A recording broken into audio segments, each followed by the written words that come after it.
इंतखाबात के लिए कागजाती नामजदगी जमा करवाने का आज आखिरी रोज है। और अगर बात करें मुस्लिम लीग नून की रहनुमा मरियम नवाज की, तो उन्होंने लाहौर के 2 हलकों का चुनाव किया है। लाहौर का हलका NA 119 और NA 130 से उन्होंने अपने कागजाती नामजदगी जमा करवाए हैं। इस हवाले से आपको बताएं कि उनके शौहर कैप्टन रिटायर्ड सफदर ने बड़े बड़े दावे किए हैं उनके आने वाले ओहदों से मुतालिक। इसी पर हम बात करेंगे डॉन न्यूज़ के रिपोर्टर मियां शुएब से। शुएब, आप हमें ये बताइएगा कि आज कागजाती नामजदगी उन्होंने हासिल कर लिए हैं, क्या बाकायदा तौर पर जमा भी करवा दिए गए?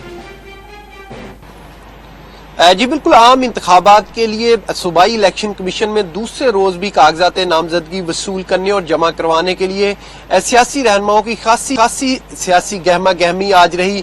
दिन भर जो है वो कागजात वसूल करने के लिए मुख्तलिफ जमातों के रहनुमाओं की आमद का सिलसिला जारी रहा। मुस्लिम लीग नून की जानब से नायब सदर मरियम नवाज की जानब से NA 130 के लिए जो कागजात नामजदगी वसूल किए गए, इसी तरह महर इश्तियाक की जानब से NA 129 के लिए कागजात वसूल किए गए। इलेक्शन कमीशन के मुताबिक 22 दिसंबर तक जो कागजात नामजदगी वसूल करने और जमा करवाने का दिन मुकर्रर किया गया। इसके बाद 23 दिसंबर को जो हतमी फरिश्त है उम्मीदवारों की वो जारी की जाएगी, जिसके बाद 24 से 30 दिसंबर तक जो बाकायदा कागजात की पड़ताल की जाएगी और 12 जनवरी को उम्मीदवार अपने कागजात वापस ले सकते हैं। जिसके बाद बाकायदा तौर पर 13 जनवरी को तमाम उम्मीदवारों के उनके पार्टी के जो निशान है वो अलॉट किए जाएंगे और 8 फरवरी को पोलिंग होगी। जी।